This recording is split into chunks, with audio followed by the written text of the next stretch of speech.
मैं चाय पीने के बहाने उसके घर गया, वह जॉब देने के बहाने वहां ले गया, वह कॉलेज जाने के बहाने उससे मिला करती थी, उसने मुझे पैसे देने के बहाने वहां बुलाया। तो गाइस इस तरह के सेंटेंसेस अक्सर हमें हमारी डेली लाइफ में बहुत बोलने होते हैं, जिनमें कि हमें बोलना होता है के बहाने। तो इस तरह के सेंटेंसेस के लिए हम कौन से फ्रेज का यूज करते हैं, आइए देखते हैं। तो इस तरह के सेंटेंस के लिए गाइस हम जो फ्रेज का यूज करते हैं वो है ऑन द प्रिटेक्स्ट ऑफ, जिसका हिंदी मीनिंग होता है के बहाने। तो आइए इसको यूज करने का कंप्लीट रूल जान लेते हैं। तो सबसे पहले बोला जाता है कंप्लीट सेंटेंस, जो कि किसी भी टेंस में हो सकता है, ये आपके ऊपर डिपेंड करता है कि आपको बोलना क्या है।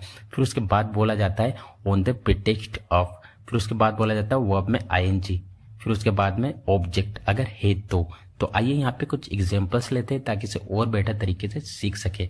मैं चाय पीने के बहाने उसके घर गया, I went to her home on the pretext of having tea, I went to her home on the pretext of having tea. वह जॉब देने के बहाने वहां ले गया, he took me on the pretext of giving the job, he took me on the pretext of giving the job. वह college जाने के बहाने उससे मिला करती थी, she used to meet him on the pretext of going to college, she used to meet him on the pretext of going to college. उसने मुझे पैसे देने के बहाने वहां बुलाया, he called me there on the pretext of giving money, he called me there on the pretext of giving money। मैं वहां कुछ खरीदने के बहाने गया, I went there on the pretext of buying something, I went there on the pretext of buying something। मैं उसे mobile देने के बहाने मिला, I met her on the pretext of giving a mobile, I met her on the pretext of giving a mobile। उसे अपना flat दिखाने के बहाने इंदौर ले गया, I took him to Indore on the pretext of showing my flat, I took him to Indore on the pretext of showing my flat. याद करोगे कि किसी ने इतना प्यार किया था, याद करोगे कि किसी ने समझाया था, याद करोगे कि कोई मिला था, याद करोगे कि कोई पागल लड़का था। तो गैस इस तरह के सेंटेंसेस जो कि अक्सर हमें हमारी डेली लाइफ में कभी न कभी ज़रूर बोलने होते हैं, और आप लोगों ने भी इस तरह के सेंटेंसेस अपनी डेली लाइफ में ज़रूर बोले होंगे कभी न कभी।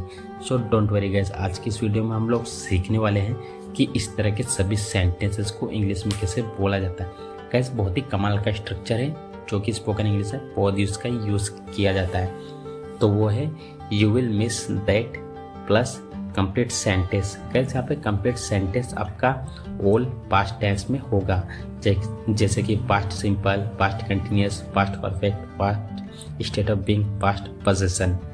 तो यहाँ पे पास्ट में ऑल सेंटेंसेस यूज होंगे कंप्लीट। तो आइए यहाँ पे कुछ एग्जांपल्स लेते हैं ताकि इसे और बेटर तरीके से सीख सके। याद करोगे कि किसी ने इतना प्यार किया था, you will miss that someone loved a lot, You will miss that someone loved a lot। याद करोगे कि किसी ने समझा था, You will miss that someone made you understand, You will miss that someone made you understand। याद करोगे कि कोई मिला था, You will miss that someone met, You will miss that someone met।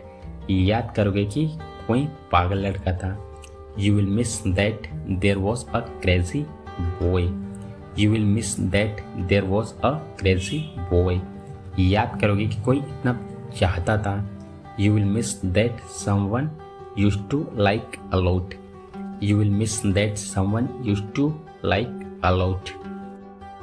याद करोगे कि कुछ खाया था, You will miss that you ate something, You will miss that you ate something।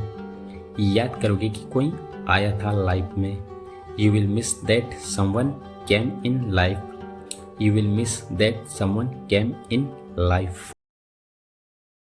यहाँ पानी है, उसके जीवन में खुशियाँ ही खुशियाँ है, नदी में मछली ही मछली है, गांव में खेत ही खेत है।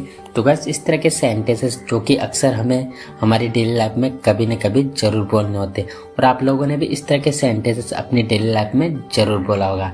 सो डोंट वरी गाइस, आज की इस वीडियो में मैं आप लोगों को सिखाने वाला हूँ कि इस तरह के सभी सेंटेंसेस को इंग्लिश में कैसे बोला जाता है।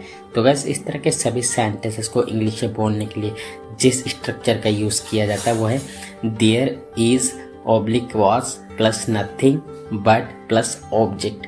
गैस एक और बात क्लियर करना चाहूँगा, अगर आपका सब्जेक्ट सिंगुलर है तो इज का यूज़ करेंगे प्रेजेंट में, अगर पास्ट में है तो वॉज का यूज़ करेंगे सिंगुलर में। तो आइए कुछ एग्जांपल्स लेते हैं ताकि इसे और बेटर तरीके से सीख सके। यहाँ पानी है, there is nothing but water here, there is nothing but water here. उसके जीवन में खुशियाँ हैं, there is nothing but happiness in her life, there is nothing but happiness in her life. नदी में मछली ही मछली है, there is nothing but fish in the river, there is nothing but fish in the river. गांव में खेती है, there is nothing but fields in the village, there is nothing but fields in the village. Bank में पैसा ही पैसा है, there is nothing but money in the bank, there is nothing but money in the bank. उस कमरे में चूहे ही चूहे थे, there was nothing but mice in that room. इस व्यापार में फायदा ही फायदा है, there is nothing but profit in this business, there is nothing but profit in this business. उस स्कूल में बच्चे ही बच्चे थे, there was nothing but children in that school. किससे पूछकर तुम मेरा मोबाइल चला रहे हो, किससे पूछकर तुम वहां गए, किससे पूछकर वह यहाँ आ रहा है, किससे पूछकर बैठे तुम यहाँ। गाइस इस तरह के सेंटेंसेस जब बोलने की बारी आती है तो काफी लोग कंफ्यूज हो जाते हैं कि इन्हें इंग्लिश में कैसे बोला जाए। तो डोंट वरी गाइस, मैं आज आप लोगों को सिखाने वाला हूँ कि इन्हें इंग्लिश में कैसे बोला जाता है। तो गाइस इसे जो इंग्लिश में बोलने के लिए जो फ्रेज यूज किया जाता है वो है बाय आस्किंग हुम, जिसका हिंदी मीनिंग होता है किससे पूछकर या फिर किससे पूछकर।